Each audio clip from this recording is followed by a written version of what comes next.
तो आज हम शुरू करने वाले हैं चैप्टर 2। वो है आपका इलेक्ट्रिक फील्ड। ओके। सो जो इलेक्ट्रिक फील्ड का चैप्टर है इलेक्ट्रोस्टैट का, वो चैप्टर नंबर 2 है, इलेक्ट्रिक फील्ड। ओके। सो जो इलेक्ट्रिक फील्ड है, जो आपका इलेक्ट्रोस्टैटिक फोर्स होता है बिटवीन टू चार्जेस, ठीक है। This the idea of electric field is very useful to understand this electrostatic force between these two stationary point charges. Okay, so as you know that if there are 2 point charges which are stationary and suppose distance between them is r, then this charge, if you test this charge, then this charge will experience force due to this charge. If it is positive, then it will move in this direction. Okay, if it is negative, then it will attract towards this charge. Okay, so as you know, this charge, this q, is producing something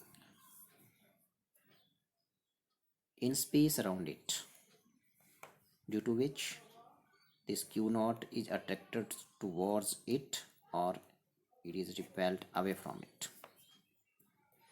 Okay, that something is called basically electric field of this charge.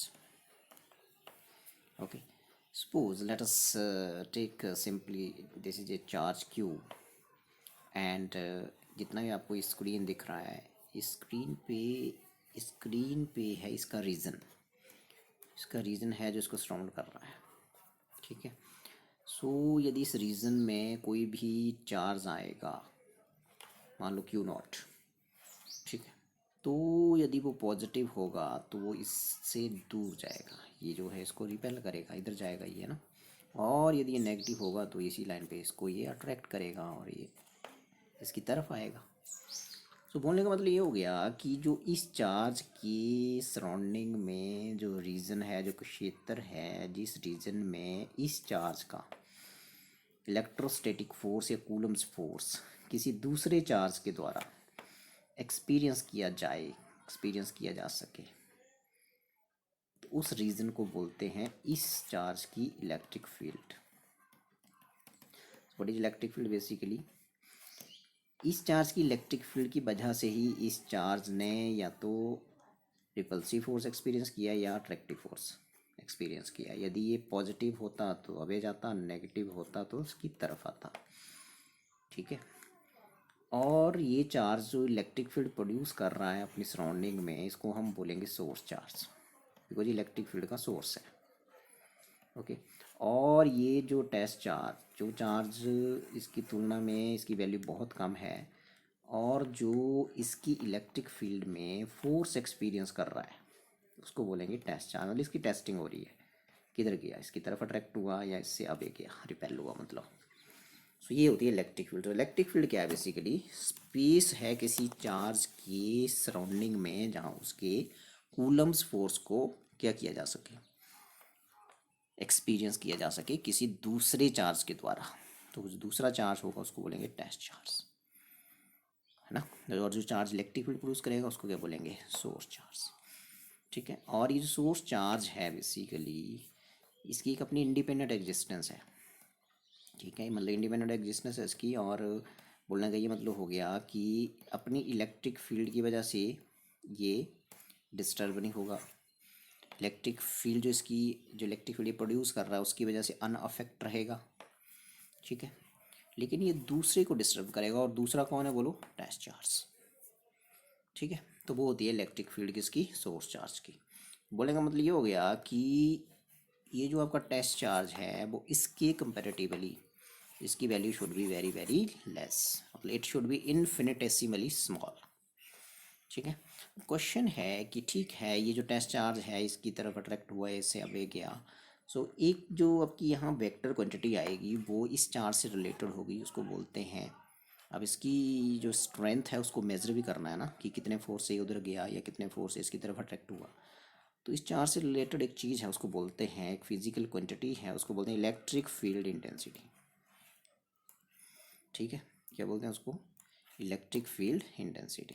तो electric field intensity जो होगी basically वो होगी source charge की। So electric field intensity is a vector quantity, symbol is E. अब जैसे हम बता रहे थे कि जी ये सोर्स चार्ज है, ये जितना भी आपको वाइट स्पेस दिख रहा है मोबाइल की स्क्रीन पे, ये इसके सराउंडिंग में रीजन है जहाँ इसके कूलम्स फोर्स को किसी दूसरे टेस्ट चार्ज के द्वारा एक्सपीरियंस किया जा सकता है। ठीक है, तो ठीक है जी, वहाँ पे एक टेस्ट चार्ज हम लेके आ गए क्यू नॉट। तो क्यू नॉट यदि पॉजिटिव है और ये लाइन इनको ज्वाइन कर रही है, ठीक है, ये लाइन इनको ज्वाइन कर रही है, ठीक है, this line is joining these two charges, centre of these two charges. तो ये इसको एक्सपीरियंस होगा फोर्स इस तरफ, कूलम्स रिपल्सिव फोर्स इसको लगना है। तो क्यू नॉट टेस्ट चार्ज था, उसको इस चार्ज की इलेक्ट्रिक फील्ड में कितना फोर्स एक्सपीरियंस हुआ, इसको कितना फोर्स इसको लगा इसकी वजह से एफ। तो यदि ये यूनिट पॉजिटिव टेस्ट चार्ज होता 1 होता तो कितना लगता है एफ अपॉन क्यू नॉट। तो ये जो एफ अपॉन क्यू नॉट है बेसिकली यही इस चार्ज की इलेक्ट्रिक फील्ड इंटेंसिटी है। तो इलेक्ट्रिक फील्ड इंटेंसिटी का मतलब हो गया force experienced by this, and this is called unit positive test charge, unit positive test charge. Electric field किसी पॉइंट पे आपने डिफाइन करनी है, so it is simply defined as the electric field intensity in electric field at a point is defined as the force experienced by unit positive test charge at that point। so इसको ऐसे लिखेंगे, देखो f upon what q not, f vector है q scalar है, और यहाँ मैं limit इसलिए लगाऊंगा कि लिमिट इसका सिंपली ये है कि q not tends to zero, मतलब ये जो टेस्ट चार्ज है इसकी वैल्यू इसके कंपेरेटिवली बहुत ही स्मॉल है, this q naught is infinitesimally small. ठीक है, तो ये इतना स्मॉल है कि ये मतलब इसकी प्रेजेंस की वजह से इसकी इलेक्ट्रिक फील्ड अफेक्ट नहीं होनी चाहिए, ये बोलने का मतलब। ठीक है, मतलब यदि ये प्रेजेंट है यहाँ पे तो इसकी प्रेजेंस की वजह से जो इलेक्ट्रिक फील्ड है क्यू की वो इफेक्ट नहीं होनी चाहिए। तो this charge is very very small, तो इसको ऐसे लिखते हैं। तो what is the unit of E, so unit हो जाएगा भाई ई का सिंपली, इसका क्या होता है भाई न्यूटन, और इसका क्या होता है भाई coulomb, so it is Newton पर कूलम। ओके, सो ये था। आगे बढ़ते हैं, बात करते हैं नेक्स्ट क्या है। नेक्स्ट ये है कि जैसे हम एक अपने ये सीख लिया कि जी जो इलेक्ट्रिक फील्ड इंटेंसिटी होती है सोर्स चार्ज की वो होती है simply F upon Q not. तो यहाँ से एफ निकालो ज़रा। अब ये जो एफ है बेसिकली ये क्यू नॉट को लगा है, फोर्स किसको लगा है, ये क्यू नॉट को। इलेक्ट्रिक फील्ड किसकी है, इलेक्ट्रिक फील्ड इस क्यू नॉट की नहीं है, वो क्यू की है, समझे बात मेरी। तो एक नया फॉर्मूला आपने सीख लिया, F is equal to q not E, मतलब एक test charge q naught electric field E में कितना फोर्स एक्सपीरियंस करता है, बोलो क्यू नॉट ई। क्लियर हुई बात, तो याद रखेंगे इस बात को। अब जैसे किसी ने बोल दिया आपको कि ठीक है इस टेस्ट चार्ज ने फोर्स एक्सपीरियंस किया, जो अभी हमने आपको बताया एफ इज इक्वल टू कितना भाई क्यू नॉट ई। ठीक है, ये इलेक्ट्रिक फील्ड है वो सोर्स चार्ज की है, वो इसकी नहीं है। ठीक है, अब जैसे किसी ने क्वेश्चन डाल दिया ऐसे हम सिंपल सा कि जी हमारे पास मान लेते हैं प्रोटॉन है, ड्यूट्रॉन है, ट्रिटियम है, अल्फा पार्टिकल है, alpha particle is helium nucleus as you know. ठीक है, अब क्वेश्चन है ये 4 पार्टिकल मैंने यहाँ लिख दिए और मान लेते हैं इलेक्ट्रॉन भी है, 5 हो गए। ठीक है, सो मैं ये पूछना चाह रहा हूँ, मान हर पार्टिकल का मास है, इसमें एलिमेंट्री पार्टिकल्स हर का मास है m, तो वेट क्या हो गया बोलो, मास यदि m है तो वेट हो गया वर्टिकली डाउनवर्ड mg।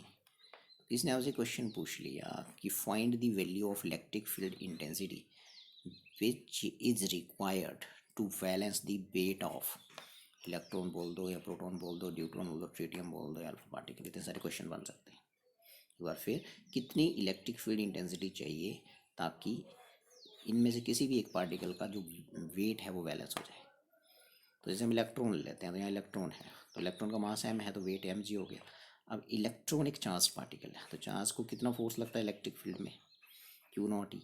अब जो इलेक्ट्रिक फील्ड की वजह से फोर्स आएगा, weight is also a force, तो इलेक्ट्रिक फील्ड की वजह से जो फोर्स आएगा वो इसके क्या होना चाहिए, वेट के अपोजिट होना चाहिए। तो F is equal to, electron है तो इलेक्ट्रॉन पे चार्ज होता है minus E into electric field E. So ये जो फोर्स लगा इलेक्ट्रॉन पे, ये लगा इलेक्ट्रिक फील्ड की वजह से, और ये इसके अपने मास की वजह से इसका अपना वेट था, वेट भी फोर्स ही होता है। सो मैंने ये पूछा क्वेश्चन कि कितनी वैल्यू हो इलेक्ट्रिक फील्ड इंटेंसिटी की कि इस इलेक्ट्रॉन का वेट बैलेंस हो जाए। तो इसका मतलब दोनों को इक्वेट कर दो। ठीक है, सो इसका मतलब ये जो फोर्स है बेसिकली ये जो ई माइनस ई है ये किसकी इक्वल हो जाएगा बोलो, एम जी के। तो यहाँ से ई पूछा जा रहा है तो हो जाएगा एम जी अपॉन माइनस ई। ठीक है, तो यहाँ मैग्नीट्यूड ही लेना है आपने इस नेगेटिव को लेने की। ठीक है, वो माइनस होता है उसके ऊपर, यहाँ मैग्नीट्यूड ही लीजिए। सो ये आ गया आपके पास ये।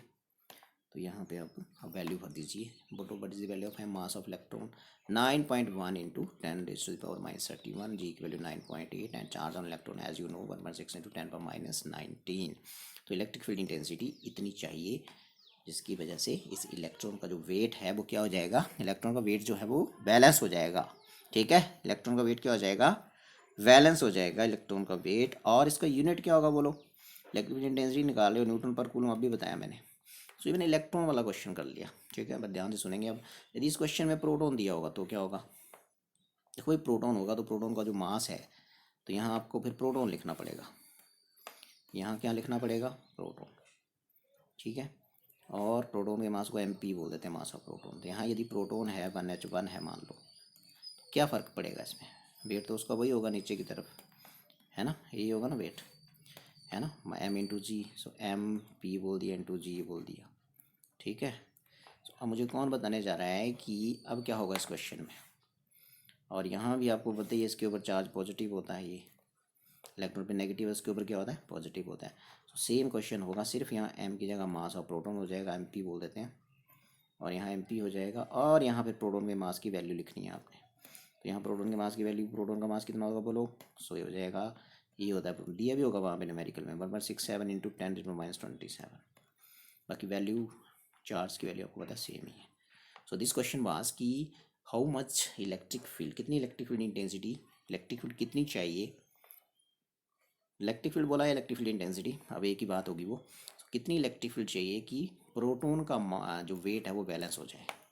तो आपने बोलना कि प्रोटॉन को इलेक्ट्रिक फील्ड में कितना फोर्स लगेगा, क्यू ई, क्यू की जगह ई है चार्ज, ये दोनों को वेट मतलब उसके जो वेट है उसको आप इलेक्ट्रिक फील्ड की वजह से जो फोर्स लगा उसके बराबर कर दो, वहाँ से ये निकाल लो, समझे। अच्छा, अब यहाँ ड्यूटेरियम होता 1H2 होता तो ड्यूटेरियम में आपको पता ही है इसका जो मास होगा वो basically 2 times the mass of proton हो जाएगा। ये यहाँ 2 MP लिखना आपने यहाँ, फिर बस यहाँ 2 आ जाएगा यहाँ पे। और यदि ये ट्रीटियम होगा तो 3 आ जाएगा। ये ट्रीटियम तीसरे वाला होगा तो 3 आ जाएगा यहाँ पे, ये 3 आ जाएगा। और यदि अल्फ़ा पार्टिकल होगा तो फिर यहाँ पे 4 आ जाएगा। ठीक है, यदि अल्फ़ा पार्टिकल होगा, जैसे यहाँ मान लो 2Hg4 है, इसके वेट को बैलेंस करना है तो कितनी इलेक्ट्रिक फील्ड चाहिए, तो आपने यहाँ बोलना है मास की जगह क्या लिखेंगे, 4 times the mass of proton. और एक और बात रखेंगे ध्यान कि यदि अल्फ़ा पार्टिकल होगा तो अल्फ़ा पार्टिकल में देखो ये इसके न्यूक्लियस में प्रोटॉन कितने हैं, 2 हैं। तो यहाँ जो आप लिखेंगे Q की जगह वो 2 प्रोटोनों का चार्ज हो जाएगा, तो 2 times the charge on proton, तो ये 2 होगा या यहाँ 2 हो जाएगा, क्योंकि चार्ज ऑन अल्फ़ा पार्टिकल कितना है, 2 प्रोटोनों के बराबर, तो 2 इंटू ई। तो यहाँ से फिर आप, और यहाँ क्या बताया मैंने, एम पी की जगह क्या हो जाएगा, यहाँ 4 हो जाएगा, यहाँ 4 हो जाएगा, समझ रहे हो बात, यहाँ 4 MP, यहाँ 2 E, and you can do it, यहाँ 4 हो जाएगा। सो ये मतलब एक ही क्वेश्चन के ऊपर कितने क्वेश्चन बन गए, 1 2 3 4 5 क्वेश्चन। क्वेश्चन बॉस कि इनमें से किसी भी पार्टिकल के वेट को बैलेंस करना है तो इलेक्ट्रिक फील्ड कितनी लगाएं। तो इलेक्ट्रिक फील्ड की वजह से इनमें से किसी भी पार्टिकल को फोर्स लगेगा, तो वो फोर्स जो आपने उसको वेट के इक्वल कर देना है। ठीक है, नेक्स्ट आता है कि जी यदि आपके पास सिंगल पॉइंट चार्ज है, ठीक है, मान लेते हैं ओरिजिन पे प्रेजेंट है, तो इसकी इलेक्ट्रिक फील्ड निकालो, किसी पॉइंट पी पे, ये है वो पॉइंट पी। ठीक है, किसी पॉइंट पी पे इलेक्ट्रिक फील्ड निकालो इसकी, ये है पॉइंट पी। और ये यूनिट वेक्टर इस तरफ मान लेते हैं, डिस्टेंस आर है और यूनिट वेक्टर इस दिशा में आर कैप है। तो यहाँ पे आप यदि Q0 रखोगे तो उसको कितना झटका लगेगा, वो उसी लाइन पे आगे की तरफ जाएगा, फोर्स एक्स पे, झटका मीन फोर्स। ठीक है, इसी लाइन पे वैसे जाएगा, कितने फोर्स से गया, एफ से। ठीक है, सो मुझे ये बताओ कि अभी जो सोर्स चार्ज है जो इलेक्ट्रिक फील्ड प्रोड्यूस करता है वो ओरिजिन पे बैठा है। क्वेश्चन क्या है, क्वेश्चन ये है कि इस चार्ज की इलेक्ट्रिक फील्ड यदि जो वाइट दिख रही है स्क्रीन, आपको स्क्रीन में है, तो स्क्रीन पे कोई पॉइंट है पी, वहाँ इलेक्ट्रिक फील्ड निकालो, वो कितनी दूर है इससे, आर डिस्टेंस पे। तो पहले आपको पता ही है कि इस चार्ज की वजह से इस चार्ज को कितना फोर्स लगेगा क्यू नॉट को, कूलम्स फोर्स, बोलो फॉर्मूला 1/4πε0 क्यू अपॉन वट आर स्क्वायर, ठीक है, हो गया। मैग्नीट्यूड और डायरेक्शन होगी इसकी ओ से पी की तरफ, given by unit vector R cap. So this इतना फोर्स लगना है इस टेस्ट चार्ज को इसकी वजह से। सो इलेक्ट्रिक फील्ड इंटेंसिटी फिर इस क्यू की कितनी होगी, वो होती है बाय डेफिनेशन कितना फोर्स लगा डिवाइडेड बाय किसको लगा, क्यू नॉट, इसको लगा ना। सो बस यहाँ से यहाँ एफ की वैल्यू और यहाँ आपकी वैल्यू होगी क्यू क्यू नॉट, दो चार्जेस है ना ये, इनके बीच जो फोर्स होता है वो क्या होता है, यहाँ product of magnitude of charges है ना, क्यू क्यू नॉट, ठीक है जी। यदि यहाँ नेगेटिव होगा तो भी आपने यहाँ क्या लेना है, पॉजिटिव लेना है। सो अब इलेक्ट्रिक फील्ड इंटेंसिटी इसकी होगी, ठीक है जी, सोर्स चार्ज की। तो कितना फोर्स लगा टेस्ट चार्ज को, F divided by test charge, simple, ठीक है जी। सो यदि एफ की वैल्यू यहाँ पुट करेंगे, इसी इक्वेशन 1 बोलता है, एफ की वैल्यू यहाँ पुट करेंगे तो क्यू नॉट कैंसिल हो जाएगा, तो क्या बचेगा ई। तो ये नहीं आपने भूलना। So this is electric field intensity due to a single point charge, ये देखो ये होने वाला है, क्यू नॉट कैंसिल हो जाएगा। तो ये होती है अभी electric field intensity due to a single point charge, बिल्कुल ध्यान रखेंगे इस बात का। सो ई कैसे वेरी कर रहा है, आर के ऐसे कर रहा है, और ई और आर में यदि ग्राफ बनाना चाहे कोई, इस तरफ ई ले लो बाई एक्सिस के लॉन्ग, इधर आर ले लो। सो ग्राफ आपको पता ही है ऐसे आता है, ऐसे, ठीक है जी। तो यह ग्राफ आने वाला है। और यदि किसी ने बोला ई और 1 और आर स्क्वायर में ग्राफ बनाओ, इधर को ई ले लो, 1/r स्क्वायर इधर को ले लो, तो फिर it will be straight line, क्योंकि it is directly proportional to 1/r square है ना, inversely proportional to r square है। तो ई और आर में ग्राफ बनाएंगे तो it will be like that, E और 1/r स्क्वायर में बनाएंगे so it will be a straight line, ठीक है। सो अभी हम कर रहे थे कि एक सोर्स चार्ज है, वो इलेक्ट्रिक फील्ड प्रोड्यूस कर रहा है अपने सराउंडिंग में, तो वहाँ सराउंडिंग में कोई पॉइंट पी है, वहाँ इलेक्ट्रिक फील्ड इंटेंसिटी निकालो इसकी, तो हमने निकाल दी है। अब ये ओरिजिन पे था, अब यदि ओरिजिन से अबे है तो क्या होगा, ये है क्वेश्चन, ठीक है। So if it is away from origin then what, ये वाली डायग्राम आ जाएगी आपकी, ठीक है। सो ये आ गई आपकी एक्स एक्सिस, वाई एक्सिस आ गई है ना जी।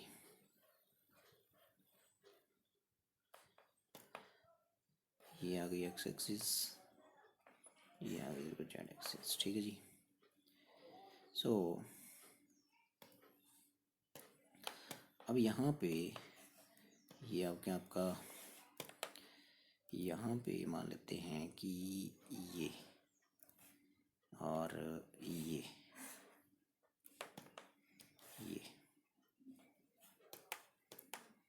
और ये,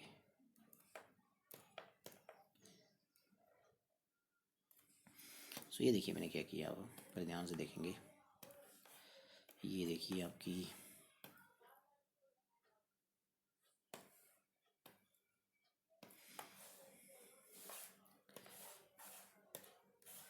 एक्स एक्सिस, अब ये ओरिजिन पे है, सॉरी ओरिजिन पे नहीं है चार्ज, अब ओरिजिन से अबे चला गया, ये ओरिजिन है कोऑर्डिनेट सिस्टम का, जेड एक्सिस इधर को बाई है, ठीक है जी।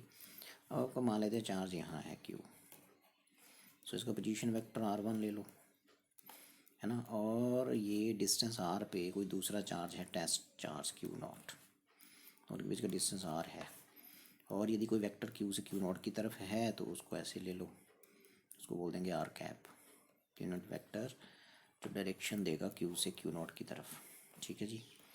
सो ये r1 जो है ये पोजीशन वेक्टर है सोर्स चार्ज का, और ये जो r2 है ये पोजीशन वेक्टर है किसका, बोलो टेस्ट चार्ज का, ठीक है जी। तो टेस्ट चार्ज को because Coulomb's force central force होता है, तो यहाँ टेस्ट चार्ज बैठा हुआ क्यू नॉट, तो इसकी वजह से due to this Q force repulsive लगेगा, तो इधर को जाएगा ये कौन, टेस्ट चार्ज, कितने फोर्स गया मान लो एफ, ठीक है जी। सो अब मुझे बता दो एफ़ की वैल्यू फटाफट।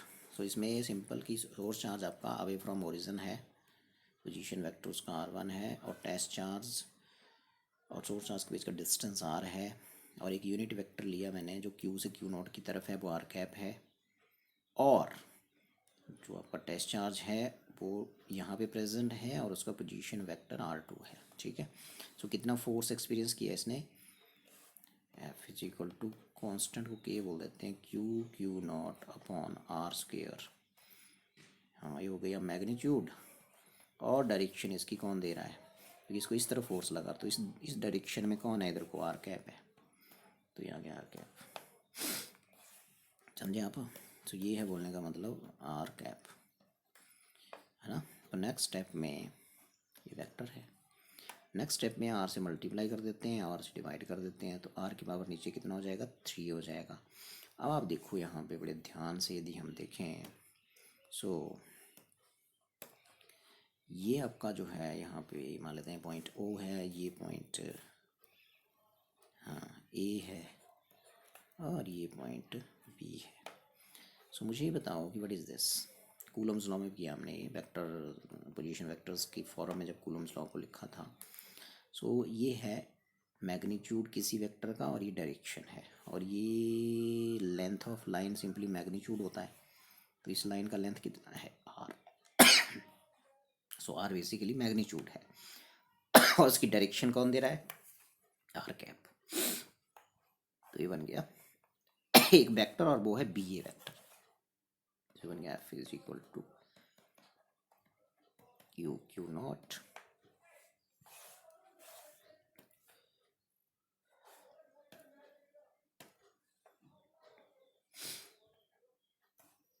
अपॉन, बोलिए, ये बन गया बी ए वेक्टर, और ये नीचे बन गया बी ए वेक्टर का मैग्नीट्यूड, और उसकी पावर कितनी है, 3। ठीक है जी। सो इक्वेशन नंबर क्या बोल दिया, इसको 1 बोल दिया। अब इस ट्राइंगल में ट्राइंगल ना लगा दो, समझिए ट्राइंगल नाम बोलिए, इन ट्राइंगल इसका नाम है ओ ए बी। हाँ वो ट्राइंगल ऑफ वेक्टर एडिशन लगाइए, ये बन जाएगा शुरू वाला वेक्टर ए, ये बन जाएगा बी, और ये होगा अपोजिट ऑर्डर में उनका रिजल्टेंट। सो क्या बता बोला मैंने, O B plus B A is equal to O A. O B plus B A दो वेक्टर हैं, सेम ऑर्डर में लिए गए, तो इनका रिजल्टेंट जो होगा वो होगा ओ ए, वो अपोजिट ऑर्डर में है। ये आ गया, मेरे को बी ए चाहिए, बी ए वेक्टर हो जाएगा यहाँ से ओ ए माइनस ओ बी, इसे हो जाएगा B A vector is equal to O A means R two minus are one, O A R two है, ये आर वन है, तो बी ए वेक्टर लग गया, बाद इसको इक्वेशन नंबर 2 बोल दो। ठीक है, अब बी ए वेक्टर का मैग्नीट्यूड कैसे लिखोगे, बी ए वेक्टर का मैग्नीट्यूड लिखेंगे मॉडुलस लगा के, ऐसे इज इक्वल टू, इन दोनों को मॉडुलस के अंदर ले लो, so r two minus are one, ये मॉडुलस के अंदर होने वाला है, इसको इक्वेशन नंबर 3 बोल दो। अब 2 और 3, 2 में बी ए वेक्टर की वैल्यू यहाँ से पुट कर दो यहाँ, तो फोर्स आ जाएगा, जो पहले भी किया था हमने। ठीक है जी। सो ये था, यहाँ समझने वाली बात थी कि आर से मल्टीप्लाई या आर से डिवाइड करने के बाद यहाँ ये मैग्नीट्यूड इनटू डायरेक्शन एक वेक्टर बना। अब वेक्टर डायरेक्शन देखनी पड़ेगी, क्या ये ए बी वेक्टर बना कि बी ए बना, लेकिन आर कैप की डायरेक्शन बी से ए की तरफ है, तो बी ए वेक्टर बनेगा ये, और ये बी ए वेक्टर का मैग्नीट्यूड बन जाएगा विद क्यूब। अब आपने ट्रायंगल लॉ से बी ए वेक्टर और बी ए वेक्टर का मैग्नीट्यूड उसकी वैल्यू पुट कर देनी है यहाँ पे, यहाँ पे वैल्यू पुट कर दीजिए, तो आपके पास ये आने वाला है फिर।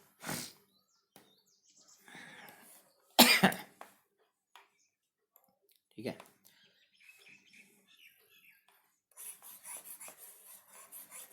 सो ये आने वाला है देखो,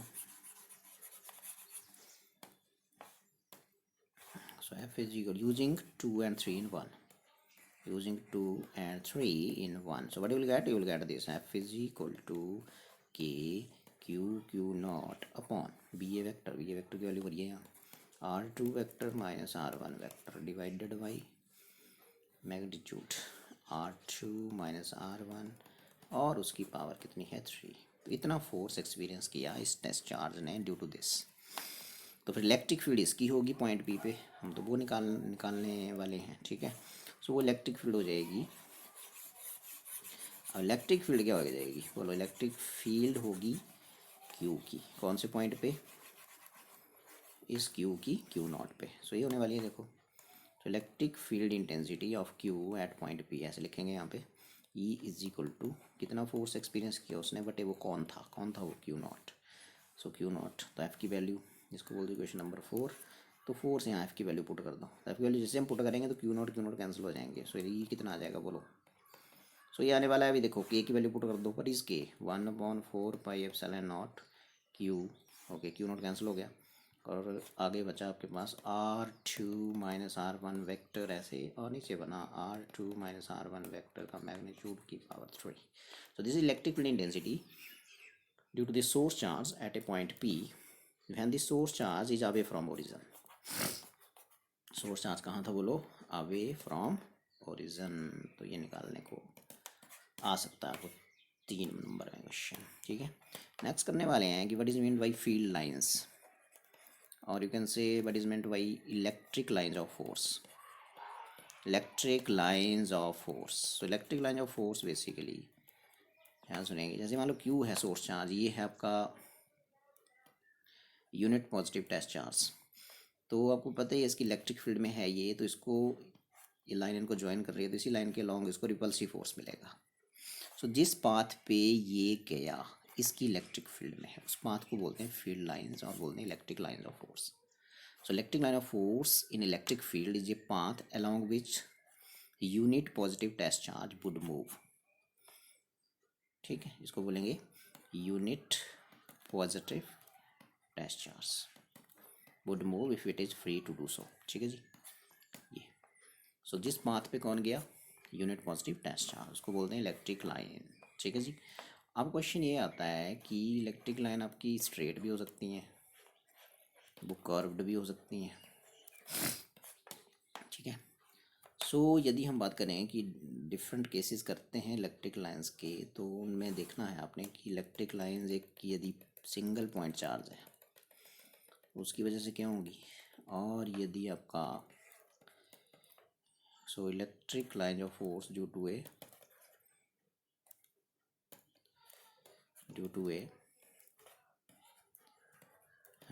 point charge, single point charge. So भी देखने वाली बात है, सिंपल अभी बता रहा था। मान लेते हैं चार्ज है, कोई सोर्स चार्ज है, यदि मैं यहाँ यूनिट पॉजिटिव टेस्ट चार्ज रखूँगा तो किस तरफ जाएगा, ये भी अभी जाएगा इससे।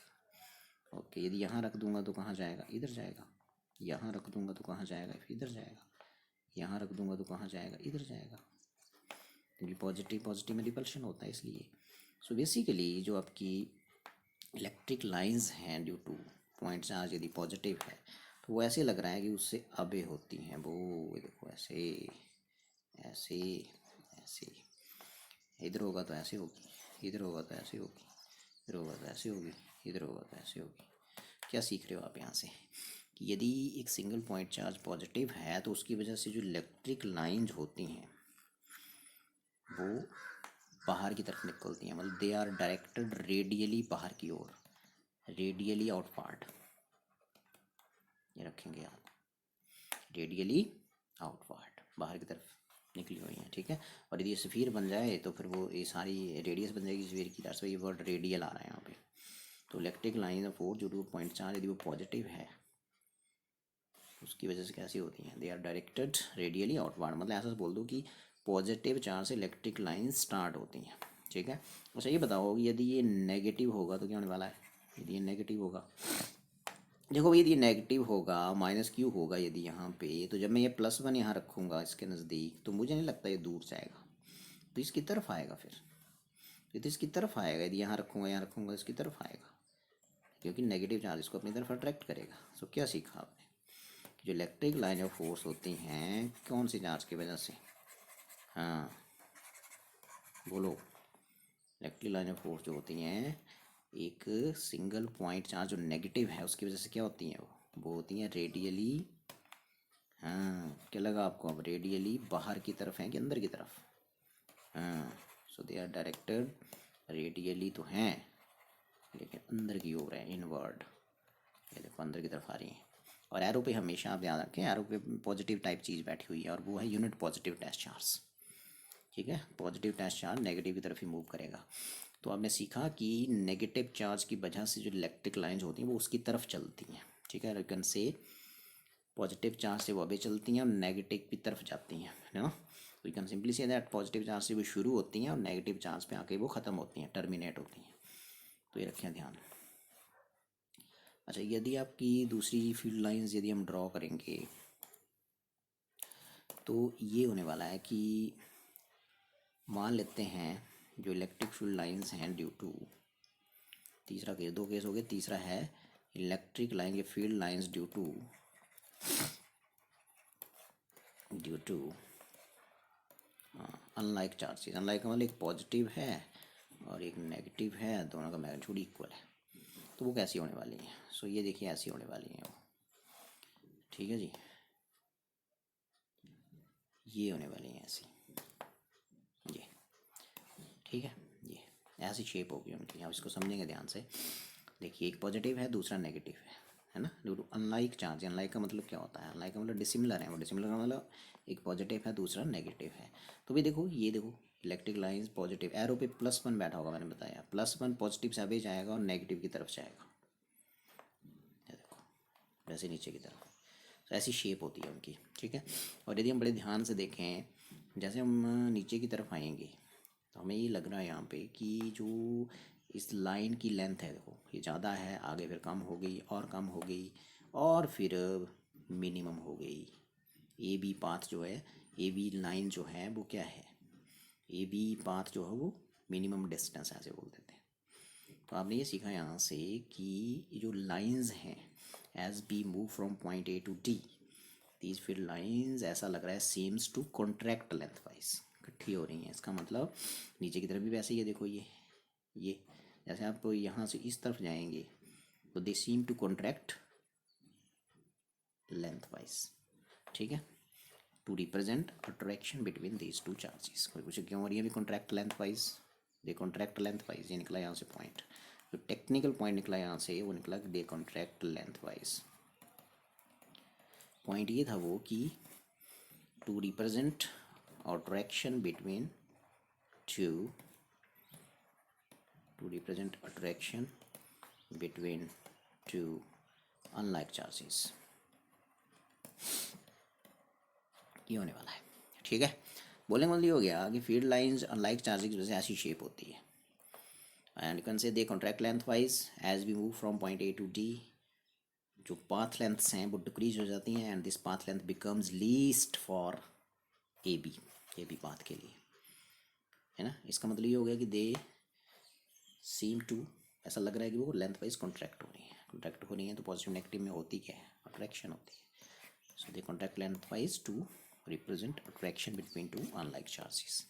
अच्छा, यदि यहाँ पे देखो ये होने वाला है, अब यदि यहाँ पे यहाँ लाइक की जगह, यहाँ अनलाइक की जगह लाइक चार्जेस होंगे तो क्या होने वाला है? ठीक है, तो ये होने वाला है। So fourth case, field lines due to electric field lines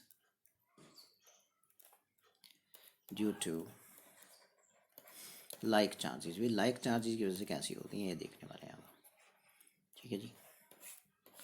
like charges की वजह से ये शेप मिलने वाली है आपको, ये शेप मिलने वाली है अभी, ये सो ये होने वाली है, देखिए ध्यान से ये।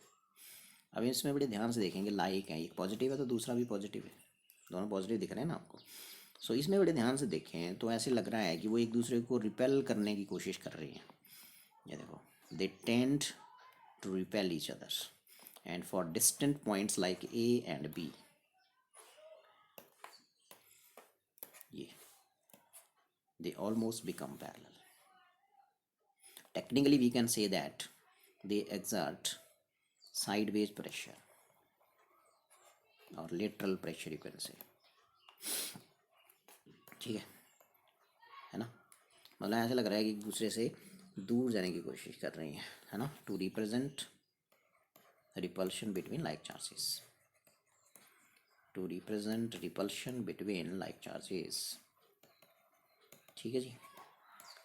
सो ये सीखा आपने यहाँ से कि दो लाइक चार्जेस हैं तो उनकी वजह से जो शेप होती है फील्ड लाइंस की वो कैसी दिखती हैं, वो यहाँ बनाया गया है। सो ऐसे लगता है कि वो they tend to oppose each other, they tend to repel each other, ऐसे लगता है यहाँ से कि वो एक दूसरे को रिपेल करने की कोशिश कर रही हैं।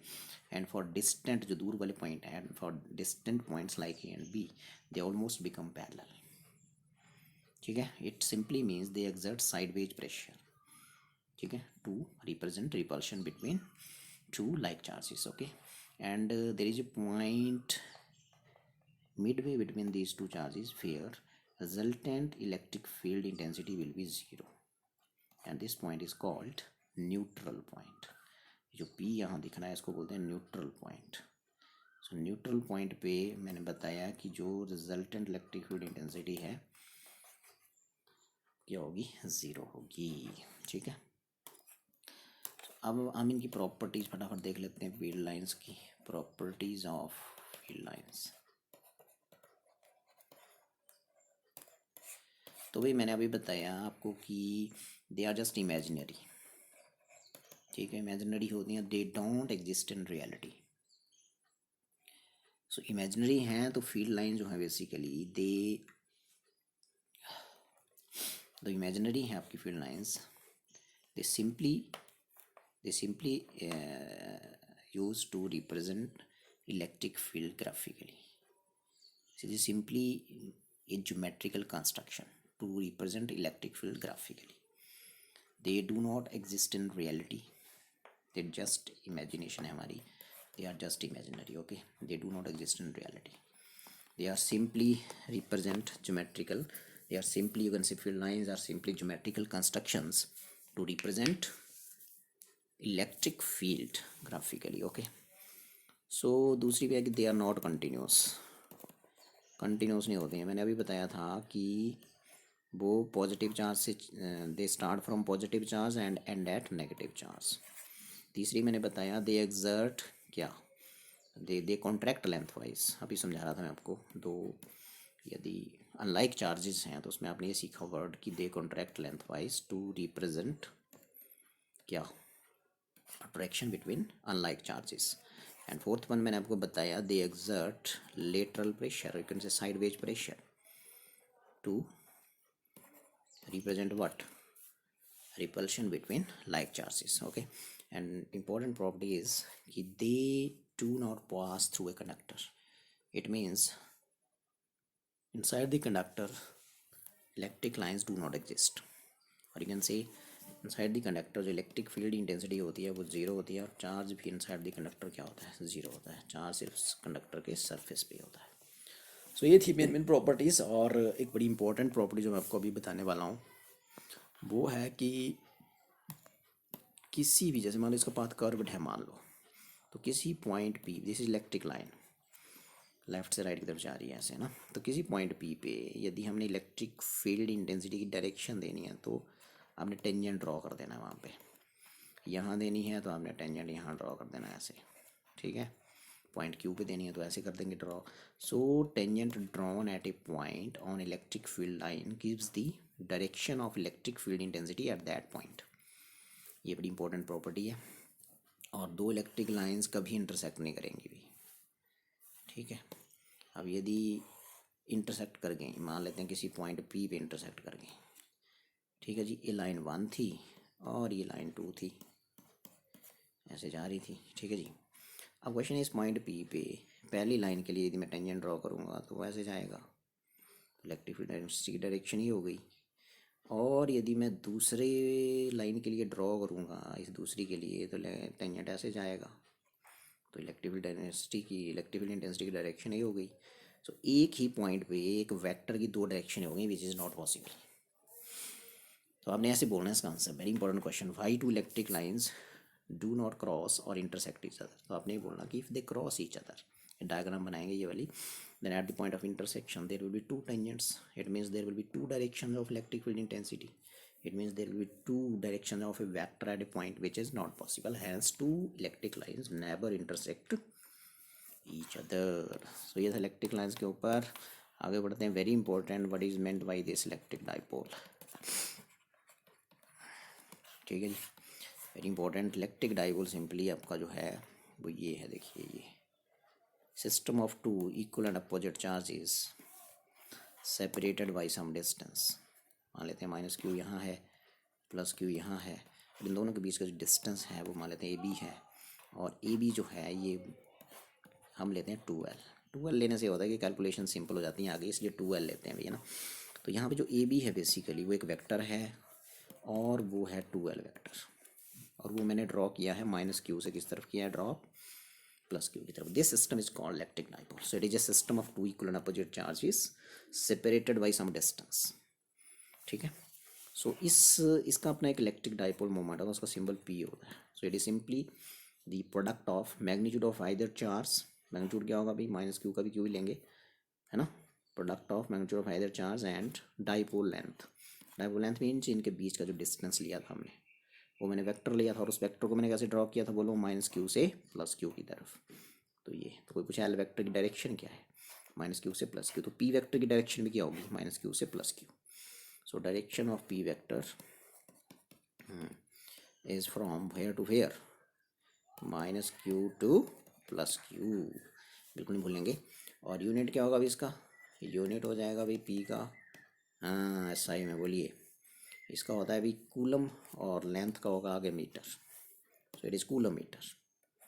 ठीक है जी. कूलोमीटर को आप ऐसे नहीं लिख सकते, मिली एम सी नहीं लिख सकते, इसको मिली कूलम पढ़ते हैं. मिली का मतलब 10⁻³ कूलम हो जाएगा, ये तो चार्ज की वैल्यू हो गई. सो कूलोमीटर लिखना पड़ेगा. ठीक है. ये था तो इलेक्ट्रिक डाइपोल ये था. आगे बढ़ते हैं, बात करते हैं कि ये जो आपका इलेक्ट्रिक डाइपोल है जो मैंने अभी बताया, माइनस क्यू प्लस क्यू. देखो भाई ये जो लाइन इसको ज्वाइन कर रही है इन चार्जेस को, इस लाइन को आगे बढ़ा दो ऐसे, ये तो ये सारी लाइन जो होती है इसको बोलते हैं axial line. Axial line, AXIAL axial line. ठीक है जी. और यदि इसका सेंटर O है इस डाइपोल का, और एक ऐसी लाइन जो इसके सेंटर से गुजर रही है और इसकी लेंथ के परपेंडिकुलर है, तो इस लाइन को बोलते हैं इक्वेटोरियल लाइन. ठीक है जी. Equatorial line is a line which is perpendicular to its length, which is perpendicular to length of dipole and passing through its centre. Okay. So अब हमारे जो नेक्स्ट क्वेश्चन बनेंगे वो एक्सियल लाइन पे कोई पॉइंट लेंगे यहाँ, जैसे वहाँ इलेक्ट्रिक फील्ड इंटेंसिटी पता करेंगे सिस्टम की. इस सिस्टम में कितने चार्जेस हैं, दो हैं, एक नेगेटिव है और एक पॉजिटिव है. फिर यही पॉइंट उठ के इक्वेटोरियल लाइन पे चला जाएगा यहाँ, तो यहाँ इलेक्ट्रिक फील्ड इंटेंसिटी पता करेंगे. तो ये मेन क्वेश्चन है इस चैप्टर के. ओके. जो बोर्ड पॉइंट ऑफ व्यू से बहुत ही ज़्यादा इम्पोर्टेंट हैं. ठीक है. शुरू कर रहे हैं. इलेक्ट्रिक फील्ड इंटेंसिटी निकालेंगे. अब इलेक्ट्रिक फील्ड इंटेंसिटी को मैं EFI बोल देता हूँ. ठीक है जी. Electric field intensity at a point निकालेंगे, और वो पॉइंट जो है वो at a point on axial line of electric dipole. Very important question. Axial line of कौन सा डाइपोल भाई, इलेक्ट्रिक डाइपोल. सो ये होने वाला है अब. Very important question, carry 3 marks. ठीक है जी. सो भाई ये है डायग्राम आपकी, जिसको हम यहाँ से उठाएंगे. सो ये आपकी डायग्राम आ गई, ये. ठीक है जी. ये आपकी डायग्राम आ गई. अब देखो ये जो मैंने अभी डाइपोल बनाया था वही है. ये देखो ये माइनस क्यू है, ये प्लस क्यू है, दोनों के बीच की डिस्टेंस 2L है. और यही लाइन मैंने आगे प्रोड्यूस करी, तो कौन सी लाइन बन गई, एक्सियल लाइन. तो एक्सियल लाइन पे कोई पॉइंट P लिया है मैंने यहाँ पे, ये देखो दिख रहा है आपको, ये पॉइंट P है यहाँ. टारगेट इज यहाँ नेट इलेक्ट्रिक फील्ड इंटेंसिटी पता करनी है. तो एक नेट इलेक्ट्रिक फील्ड इंटेंसिटी इसकी होगी यहाँ पे, और एक इसकी होगी, मतलब एक माइनस क्यू की होगी और एक इसकी होगी प्लस क्यू की होगी. डायरेक्शन देखनी पड़ेगी because electric field intensity is vector. ठीक है. सो सेंटर ऑब्जर्वेशन पॉइंट का डिस्टेंस हमेशा सेंटर से लेना है. Centre of the dipole is जो, ये ऑब्जर्वेशन पॉइंट का डिस्टेंस R ले लिया अभी यहाँ तक. तो मुझे ये बताओ कि प्लस क्यू से यहाँ तक कितना बचा. देखो ये 2L है, तो यहाँ से लेके यहाँ तक तो बचा ये L, और आगे है ये, और यहाँ से लेके यहाँ तक है R. तो ये बीच वाला कितना बचा, ये बीच वाला बचा R-L. ठीक है जी. मतलब इस चार्ज से पॉइंट B का डिस्टेंस हो गया R-L पॉजिटिव क्यू से. और नेगेटिव क्यू से कितना होगा बताओ. नेगेटिव क्यू से यहाँ से लेके यहाँ तक देखो कितना है, यहाँ से लेके यहाँ तक कितना है L, और यहाँ से लेके यहाँ तक R है, ये लिखा हो नीचे, तो R+L. तो यहाँ से इस चार्ज का डिस्टेंस हो जाएगा R+L. बोलने का मतलब ये हो गया कि प्लस क्यू से ऑब्जर्वेशन पॉइंट P का डिस्टेंस हो गया R-L, और माइनस क्यू से हो गया R+L. ये नहीं आपने बोलना है, डिस्टेंस से लग गई पता. ठीक है जी. अब ध्यान से सुनेंगे. पॉइंट P पे इस चार्ज की इलेक्ट्रिक फील्ड इंटेंसिटी की डायरेक्शन क्या होगी. हाँ, तो डायरेक्शन के लिए मैंने बताया था कि जिस तरफ +1 मूव करे, जिस तरफ ये unit positive test charge move करे। अब बताओ माइनस क्यू की वजह से ये इसकी तरफ ही जाएगा, तो इधर को गया देखो ये। तो इलेक्ट्रिक फील्ड इंटेंसिटी E2 मान ली मैंने इसकी माइनस क्यू की, और वो इसकी तरफ ही होगी। अब ऐसे मैंने बताया था कि नेगेटिव चार्ज की इलेक्ट्रिक फील्ड की डायरेक्शन उसकी तरफ ही होती है, तो हम इसकी बात कर रहे हैं अभी, है ना। माइनस क्यू की जो इलेक्ट्रिक फील्ड इंटेंसिटी होगी पॉइंट पे, उसकी डायरेक्शन क्या होगी उसकी, तो उसकी तरफ ही होगी E2। ठीक है, अब इसकी वजह से पता करो पॉइंट P पे इस चार्ज पॉजिटिव क्यू की डायरेक्शन क्या होगी। Positive unit positive test charge यहाँ रख के टेस्ट करो कहाँ जाएगा। पॉजिटिव, ये पॉजिटिव है तो पॉजिटिव पॉजिटिव रिपल्शन होता है तो इधर को जाएगा।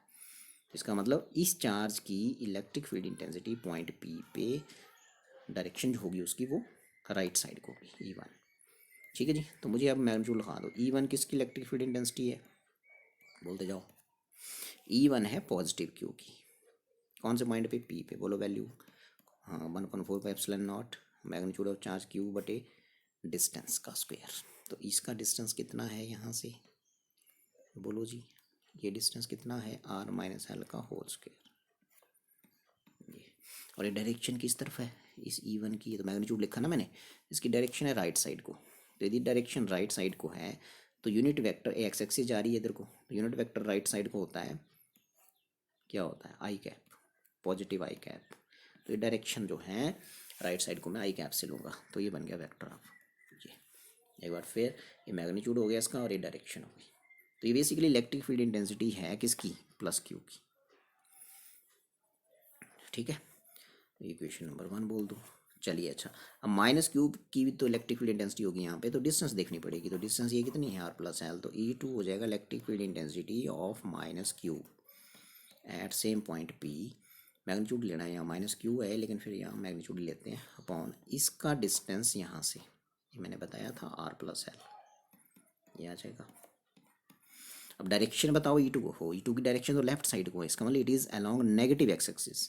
सो पॉजिटिव एक्स एक्सिस में डायरेक्शन यदि आयोटा कैप से दिखाई जा रही है तो उसमें माइनस आयोटा कैप से दिखाएंगे या माइनस आई कैप से दिखाएंगे, ये रखें ध्यान। ठीक है, सिंपल सेंस है कि राइट साइड को है तो वहाँ आई कैप से दिखाई जा रही है, तो लेफ्ट साइड को किससे दिखाएंगे, माइनस आई कैप से, बिल्कुल सिंपल। ठीक है, तो ये इलेक्ट्रिक फील्ड लग रही है पॉइंट P पे इस सिस्टम की। ये सिस्टम है दो चार्जेस का, ये इसमें एक नेगेटिव है और एक पॉजिटिव है। तो मेरे को बताओ नेट इलेक्ट्रिक फील्ड क्या होगी फिर यहाँ पे, दो वेक्टर्स हैं तो नेट क्या होगी, वेक्टर सम हो जाएगा इनका। सो नेट या total electric field intensity eight P is simply the vector sum of these two.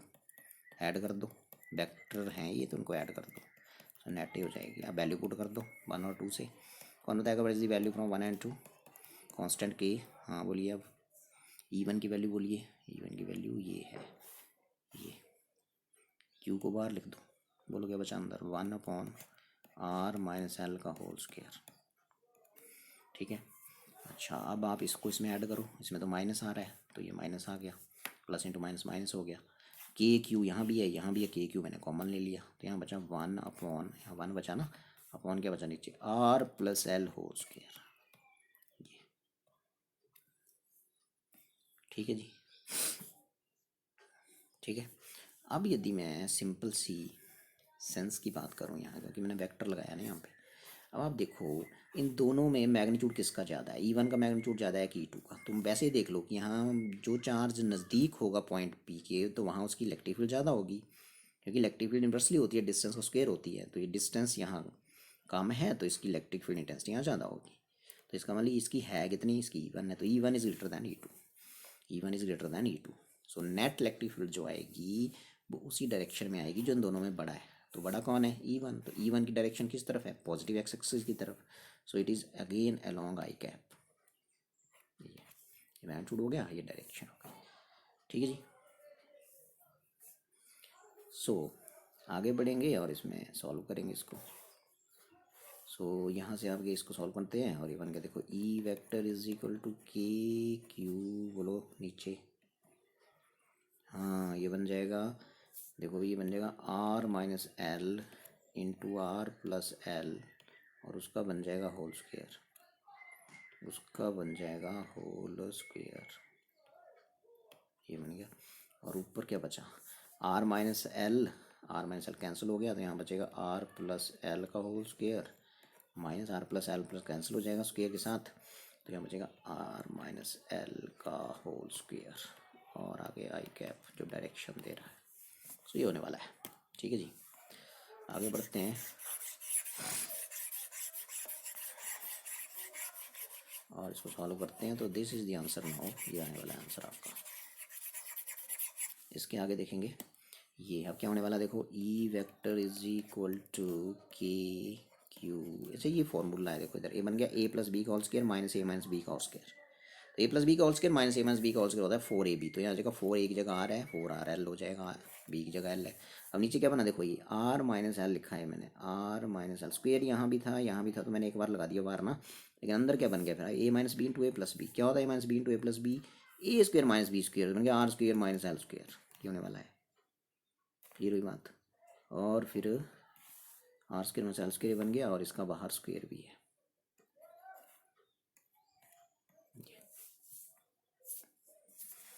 ठीक है जी, और ये आ जाएगा आपके पास आई कैप। ठीक है, अब इसको तोड़ के लिखेंगे, देखो ये बन गया आपका, के को लिख दो क्या होता है 1/4πε0 होता है।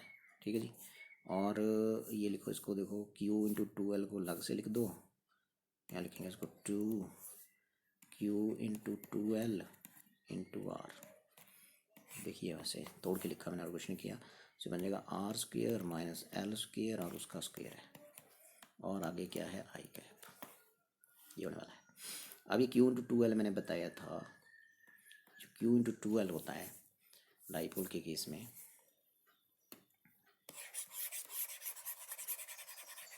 यदि मैंने बताना भूल गया तो मैं अब बता देता हूँ आपको। जो मैंने डाइपोल मोमेंट बताया था वो बताया था P, वो होता है प्रोडक्ट ऑफ, बताया था आपको ये product of magnitude of either charge and dipole length, ये बताया था मैंने। तो Q इंटू 2L को क्या लिख सकते हैं, P लिख सकते हैं। ठीक है जी, सो लिख दो। तो यदि मैं यहाँ से लिखना चाहूँ तो ये आ जाएगा, देखो ये होने वाला है फिर E is equal to 2PR हो गया ये अपॉन, हाँ यदि वेक्टर ही लगाना है तो लगाते रहो, P भी वेक्टर है यहाँ पे। सो आपके पास आ जाएगा R square minus L square और उसका होल स्क्वायर और 4πε0 और आई कैप। सो डायरेक्शन जो है वो राइट साइड को आई ना, नेट ई की राइट साइड को बताई थी ना मैंने, और राइट साइड को किसकी डायरेक्शन होती है, माइनस क्यू से प्लस क्यू की तरफ किसकी डायरेक्शन होती है, पी की। सो आप बोल सकते हो इक्वेशन नंबर इसकी 1 2 3 बोल दो, 3 बोल दो इसको। सो डायरेक्शन जो होगी वेक्टर की, very important, direction of E vector is along P vector, क्योंकि पी वेक्टर जो होता है उसकी डायरेक्शन होती है माइनस क्यू से प्लस क्यू की तरफ।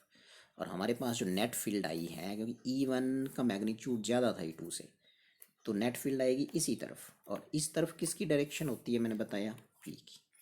सो एक पॉइंट, एक नंबर का क्वेश्चन आता है कि जो नेट इलेक्ट्रिक फील्ड इंटेंसिटी आती है एक्सियल लाइन पे कोई पॉइंट पी है, तो वो किस दिशा में होती है, उसकी डायरेक्शन क्या होती है। तो आपने बोल देना वो डाइपोल मोमेंट के vector, dipole electric dipole moment जो वेक्टर है उसके अलॉन्ग होती है, मतलब उसकी दिशा में होती है।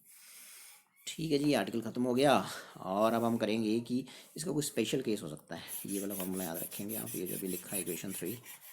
तो इसका यदि मैं थोड़ा सा शॉर्ट डाइपोल के लिए स्पेशल केस बनाते हैं इसका। So special case for short dipole. देखो भाई शॉर्ट डाइपोल में क्या होने वाला है, देखो भाई शॉर्ट डाइपोल के लिए जो उसकी लेंथ है वो बड़ी कम हो जाएगी, आर तो वैसे ही रहेगा, है ना।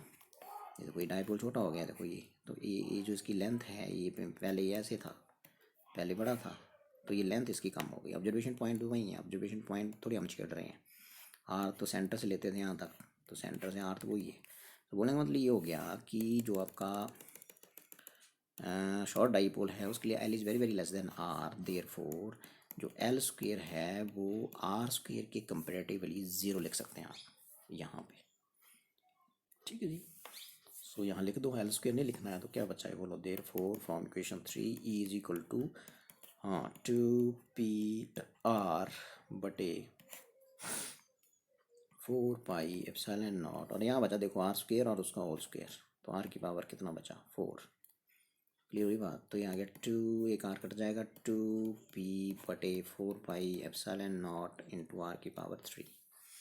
सो भाई ये इलेक्ट्रिक फील्ड होने वाली है फिर शॉर्ट डाइपोल के लिए। न्यूमेरिकल्स इसके कॉम्पिटिटिव एग्ज़ाम के लिए शॉर्ट डाइपोल ज़्यादा इंपॉर्टेंट है भाई। ठीक है जी। तो आपने ये सीखना, यहाँ से सीख लिया कि जो इलेक्ट्रिक फील्ड इंटेंसिटी होती है एक्सियल लाइन पे फॉर शॉर्ट डाइपोल वो inversely proportional to R cube होती है। ठीक है जी। तो एक्सियल लाइन का केस खत्म होता है। आप याद रखें कि एक्सियल लाइन से उठ के अब पॉइंट कहाँ चला जाएगा, ये पॉइंट उठ के चला जाएगा इक्वेटोरियल लाइन पे। कहाँ होगी इक्वेटोरियल लाइन, यहाँ से जो उसकी परपेंडिकुलर होगी यहाँ बैठ जाएगा पॉइंट पी जाके। तो यहाँ इलेक्ट्रिक फील्ड निकालेंगे फिर उसकी भी, इलेक्ट्रिक फील्ड इंटेंसिटी सिस्टम की कौन से पॉइंट पे निकालेंगे, अब इक्वेटोरियल लाइन पे जो पॉइंट होगा। और शॉर्ट डाइपोल के लिए करेंगे स्पेशल केस फिर, तो यहाँ 2 नहीं आएगा फिर उसमें, तो उसमें इक्वेटोरियल लाइन पे आएगा पी अपॉन क्या आएगा बोलो 4πε0 आर क्यूब। तो याद रखें मतलब एक्सियल लाइन पे डबल हो जाती है फील्ड। यदि इक्वेटोरियल लाइन पे एक्स है तो एक्सियल लाइन पे सेम डिस्टेंस में जाके डबल हो जाती है इक्वेटोरियल का। लेकिन डाइपोल कैसा होना चाहिए बोलो शॉर्ट। चलते हैं electric field intensity at a point on equatorial line of an electric dipole. तो ये करने वाले हैं हम। ठीक है जी। तो इसके लिए डायग्राम देख लें। तो ये है इसके लिए डायग्राम, ये आ गई डायग्राम जी, ये है डायग्राम। ठीक है। सो इक्वेटोरियल लाइन पे है कोई पॉइंट, अब ये ध्यान से समझेंगे इसको। मैं इधर चला जाता हूँ। ठीक है। सो ये है जी आपका। अब आप देखेंगे बड़े ध्यानपूर्वक। सो